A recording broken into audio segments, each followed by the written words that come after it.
welcome to the Shrewton Primary School podcast, What Do You Do? Hosted by myself, Emily Mullord, head teacher, and the pupils of Shrewton Primary School. We are here to ask the questions that you want answered. Covering careers from writing to nursing and everything in between, we want you to be inspired by the people who love what they do every day. So, ask anything. Would you like to know their most successful moment, the favourite part of their job, or maybe the barriers they've had to overcome to get to where they are today? No question is off limits. We hope you enjoy what this series has to offer and look forward to hearing your feedback. But for now, sit back, listen and enjoy. A big warm welcome to our first podcast guest, George Nash. George, welcome to What Do You Do? The Shrewton podcast. Thank you for having me. You're welcome. So, George, you have a first class honours degree in English literature and media from the University of Brighton. You then, from university, went to work for a company called Wing Creative as a studio assistant. And now you're currently studying for a master's in creative writing at Royal Holloway University and living in London during quite a challenging time. And obviously you have the biggest success to celebrate in your life, which was being born into it as my little brother. Yes, so some could say that. Well, thank you for being our first guest. And George is our first guest, not just because he has the pleasure of being related to me, but because it's actually him and his team in London that have designed our logo and the blurb and brought all of my vision together for this exciting new element that we're adding to our lockdown fun. So thank you. That's okay. Team is a broad term for me and my girlfriend, but we'll accept it. Thank you anyway. Okay, so we posted on the blog. Kids have been writing in. As you know, the premise of this podcast is to inspire the children of Shrewton Primary School and expose them to all different walks of life, all different opportunities there are out there for them, and to get their interests sizzling in different areas. So they've been sending in their questions. All the questions have come from children. None of them are my own. You'll be pleased to know. Are you happy to have a crack at and let the Shrewton pupils put you through their paces? Absolutely. Very excited to do it. George is also going to keep an eye on our lovely background logo in case the video runs out and a random video starts playing. So if he starts frantically waving at me, that is why. So you are an aspiring author, are you not? I am indeed. That's kind of what I spend the majority of my time doing currently. Excellent. And a lot of time you've got to be at the moment to be writing. Yes, yeah. Lockdown is one of those strange situations where you can carry on almost as normal, but yeah, there are certain difficulties to it, as is anybody in its current time. But it's probably a lot easier than most. Yeah. So the first question we're going to put to you today is, what was your favourite childhood book and why?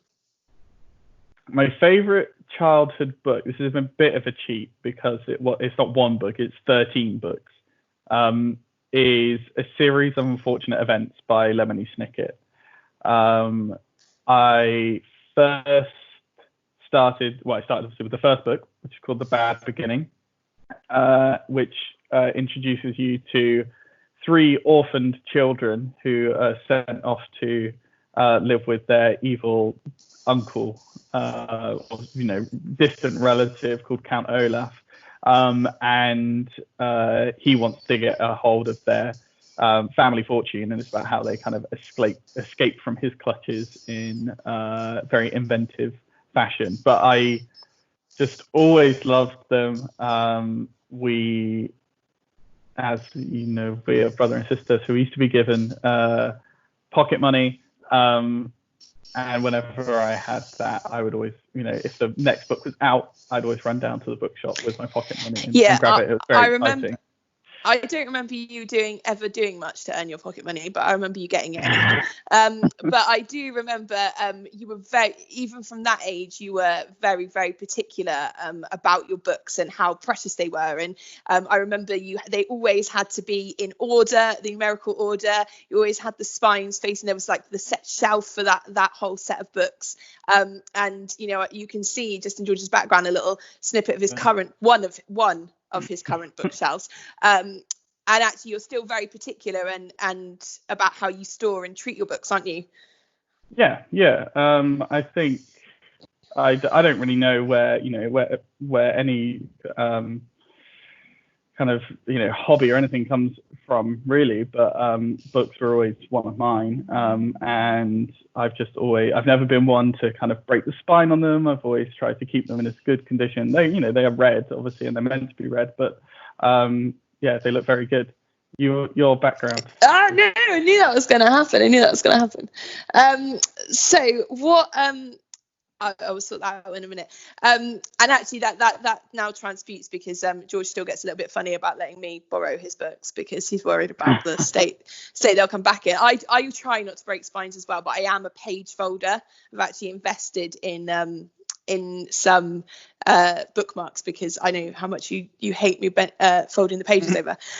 So at Shrewton, we talk a lot. We have a really high profile of reading, and we talk a lot about how it's the best way to feed your brain and to learn and to expand your vocabulary and just take huge amount of pleasure from reading. So one of our year 4 boys asked the question, what would you recommend that we should be reading books, and what should they be about? Okay. I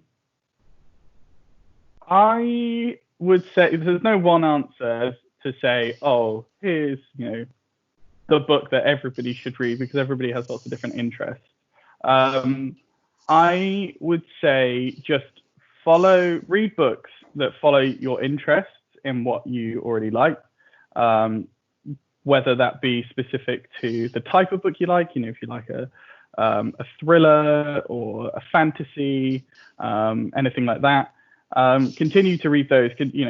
The best thing about reading and the best thing about being a writer is the hope that when somebody reads your work that they enjoy it and that they get something from it, and they want to read. They want to flip the next page. They don't want to just shut it and put it to the side. So follow your interest, continue, find authors that you like, and then read, or if you really like them, read everything that they've written, because you'll often find that they have a similar style that you enjoy, or similar themes. And then the other side of that is also to not do that. And if you feel like, oh, I've read the same fantasy dragon book for the 50th time, read something completely different, and you might find that actually you take something else away from that, and you might find a new genre that you love. Cool, good advice. So another question, this is from one of our year 2 pupils.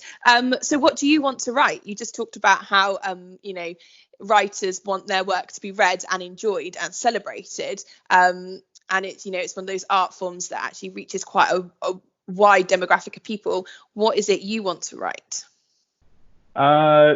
So it varies really.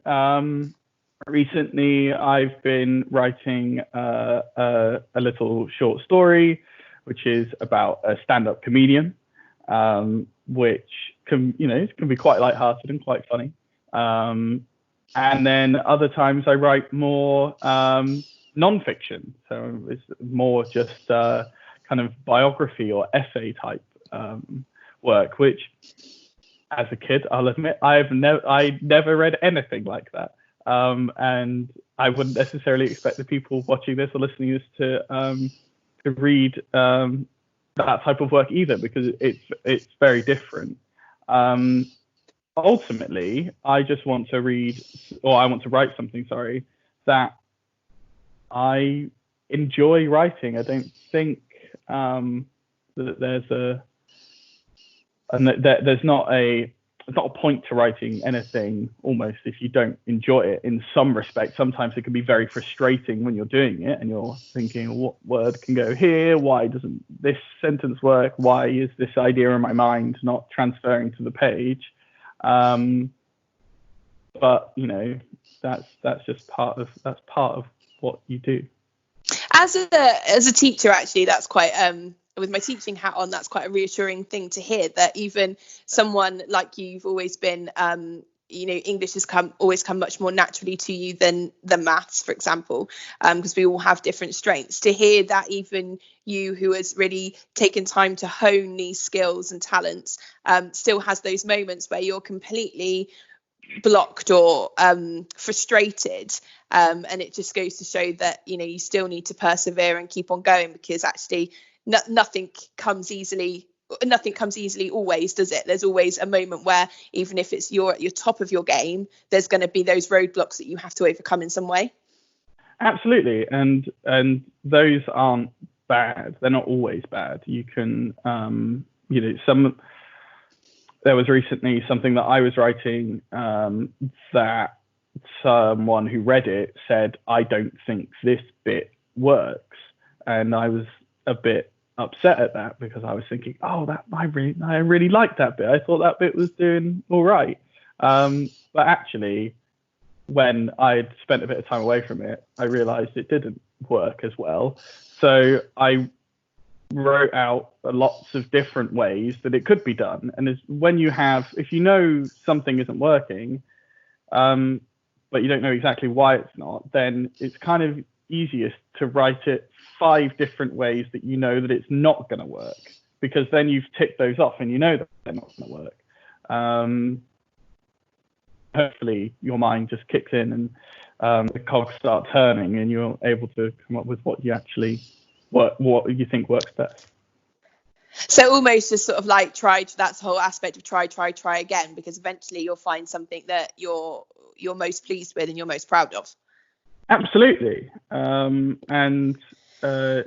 think there's lots of cases of that, especially with writing, where cool. So that brings me on to one of our other questions, because countless amounts of children ask these 2 questions in particular, following a lot of chat, discussion and talking that we've been doing as part of our collective worships and our themes of the week and things. So can you talk to us about your biggest success to date? You're in your mid-20s, you've been through university, you've moved out, you've been in the big wide world of London, away from your sister in rural Wiltshire. What's your biggest success today, and what's your biggest failure? What's the thing you've had to overcome, either personally or professionally, and how has that helped you to become the person you are today? So I will say my biggest success today is the course that I'm now on, getting onto that, because there was a moment when I was in work after I had completed my first degree, where I realized that as much as I enjoyed the work and I liked doing it, that I couldn't see a roadmap, in the direction that I wanted to go. And people talk about writing in lots of different ways. And some people just see it as something to do in your spare time. Other people say you don't need to be taught it. But I fall in the camp of it is something that can be taught, in the same way that you, a teacher, are teaching children to write, to learn. That still carries on as you're an adult, and you're never really that much closer in a strange way. I feel like after being on this course, I know less about how to write now than when I first started it, because you zoom in on things and you and your mind's opened up to different things, and you don't think in certain ways until you've allocated the time to do it. So I would say it's my biggest success because it involved a process of going out, or not going out, incidentally, by staying in and working on an application and writing something that was going to work, and going for an interview and telling somebody why you want to do something, and then them thankfully accepting. And I suppose also at the time it was quite a risk, wasn't it? I know that conversations between you and I were, making pro con lists. You were in a good job. It taken you after uni, it taken you a fair while to be able to find the job that was right for you, that matched your skill set. In a world where lots of people like you had come out of uni and were searching for work, and sort of that risk of it as well. So the fact that you still feel that's your biggest success is, really good, isn't it? Yeah, and I think the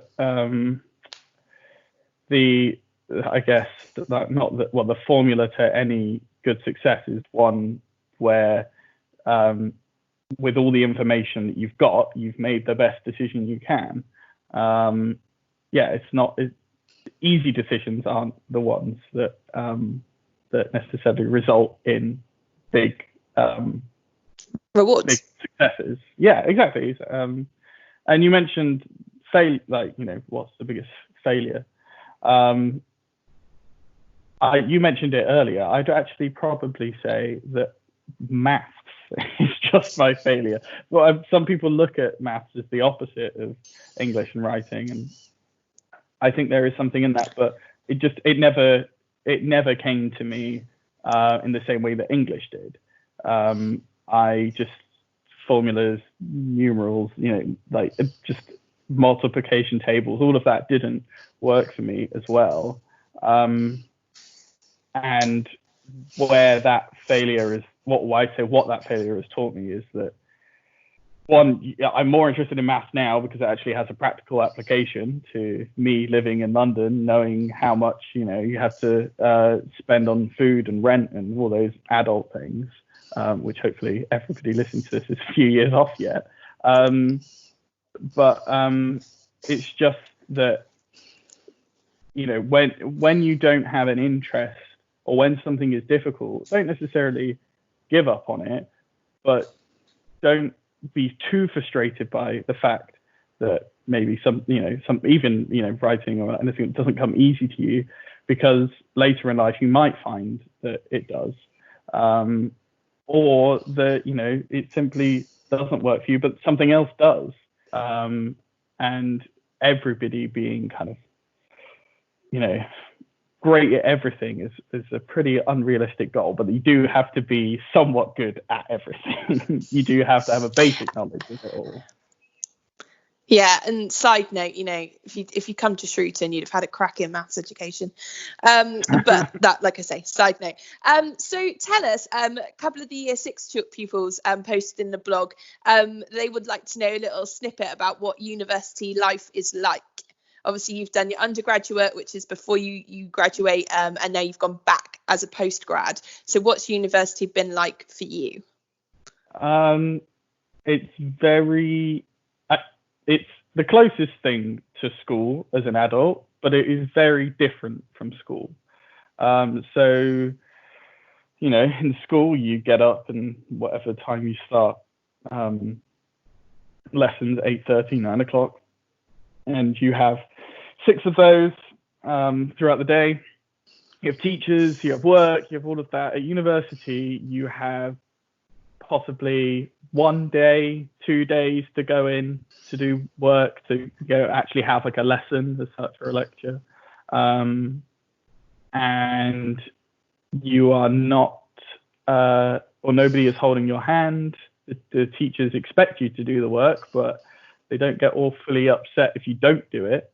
There is a lot of self-reliance, and you have to be motivated yourself in knowing what you want to do, which is difficult for some people because obviously you're having to make big decisions on what you want to study without actually having to study it.